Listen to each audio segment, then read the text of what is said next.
Welcome everybody to another episode of Vintage Bolts, and today we're going to show off this amazing 1955 custom-built electrified Beetle.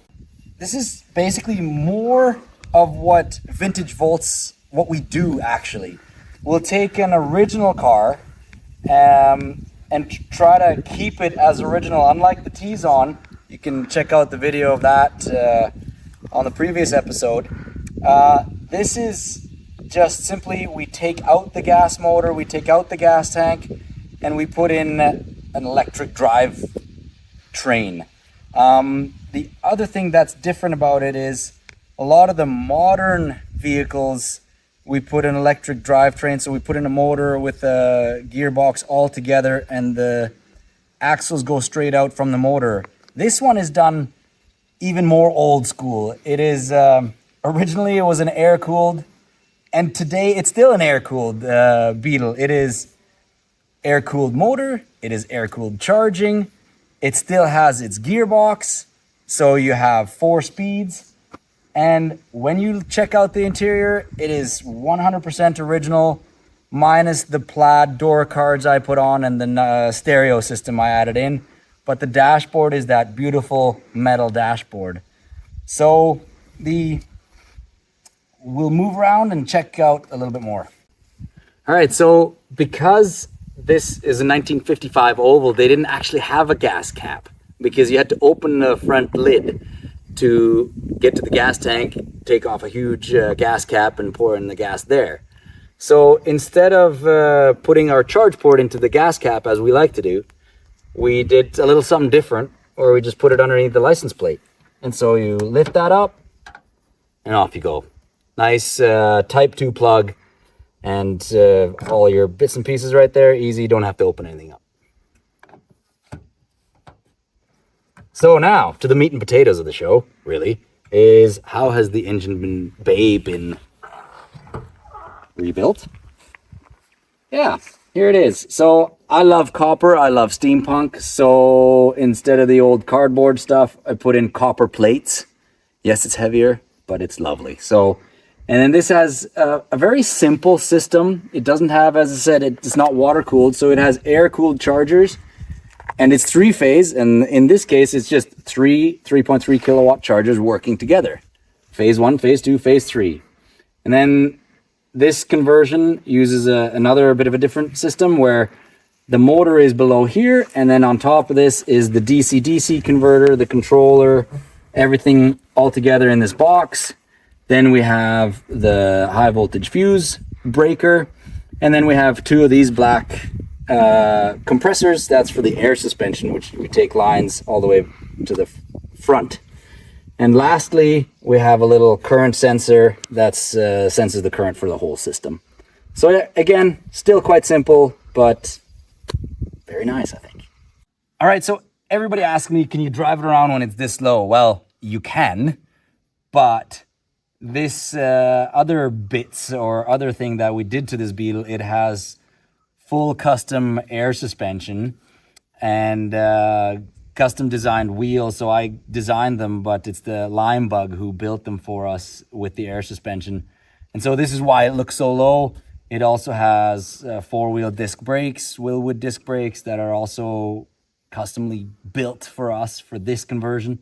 So it has a lot of extra little goodies to it to make it, well, ride amazing. Yeah. All right, so the front end.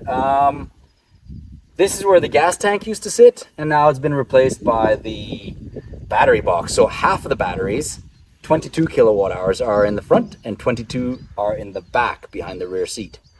The other things that are added here is we have dual air tanks with the air controller manifold, and then I also have a air uttag, or air, whatever you call that in English. Can't seem to come to it. Anyway, we could put on an air hose and fill up the wheels, fill up somebody else's wheels, fill up your blow-up boat when you're out at the beach.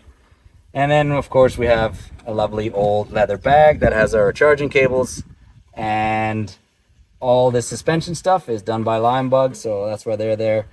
But the other thing I wanted to show you is these are original lights.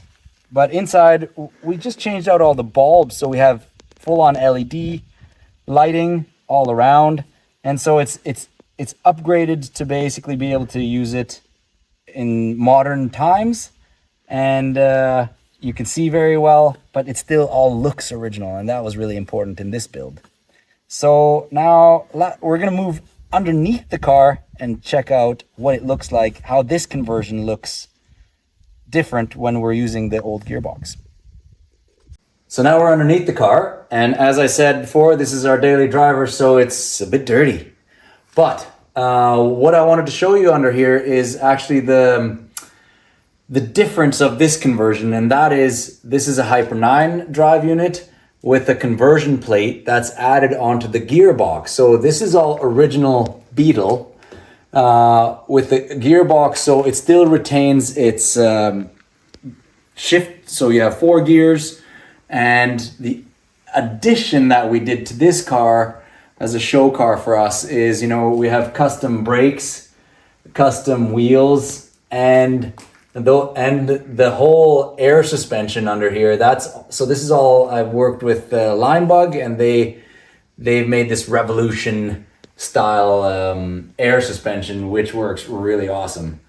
So that's a really nice visual here, so you can see what it looks like when you're retaining all the original bits and you just put on an electric motor onto the gearbox. And in the front here, we have actually, again from Linebug, we have a cut down beam by 4 inches to be able to have the air suspension, the disc brakes with the converter to the 205 custom wheels, so it looks original.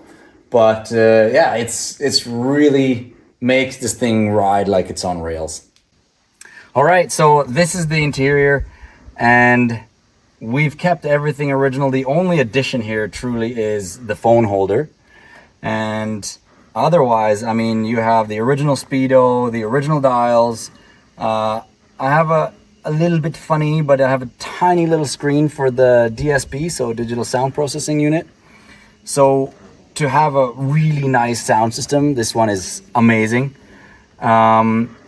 I wanted to go a nice hi-fi. In an electric car, what's awesome is that you have a DC-DC converter, and the power you get out of that is very stable. So when you're playing nice, high-quality music, like in this case, it's you're never going up and down and with the charger and all that. So that's why you can get away with that. Otherwise, also it's quiet, so you get to enjoy the music better.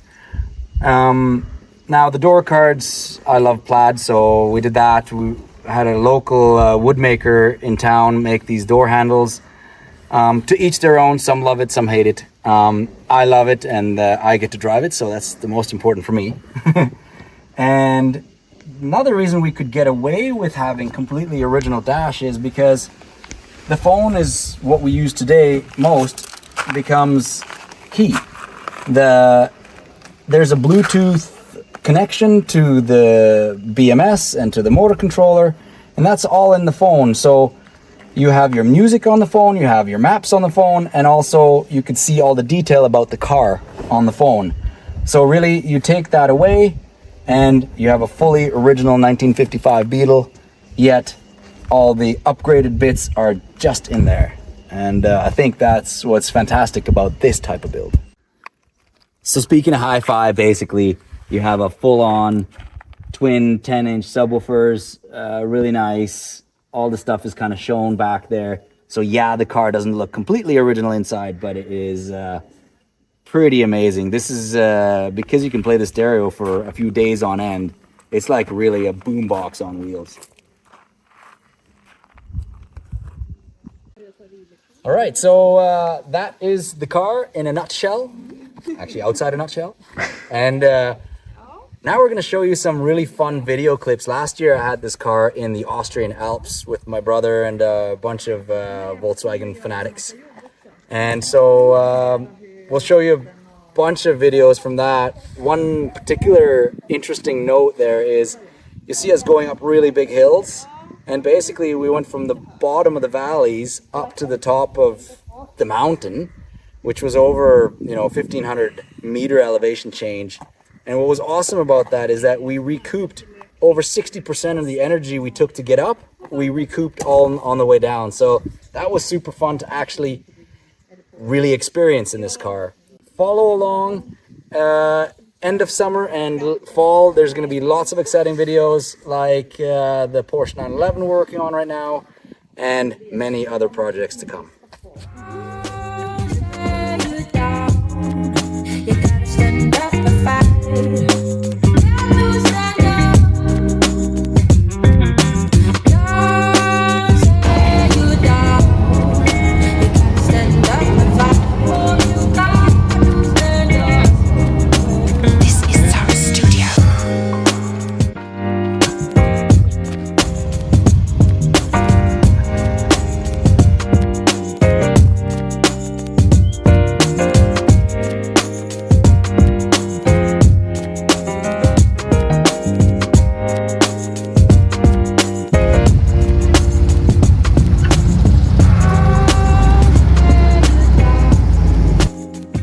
So click on the links above here. Moggy at ECC, Electric Classic Cars, does a fantastic job of explaining the difference between using doing a original Beetle without individual rear suspension and with basically putting on this Hyper 9 system like we did here, and doing a Beetle where you have individual rear suspension, so you put a drive unit in between. So he does a fantastic job, so it's no point me doing it. Go check those out.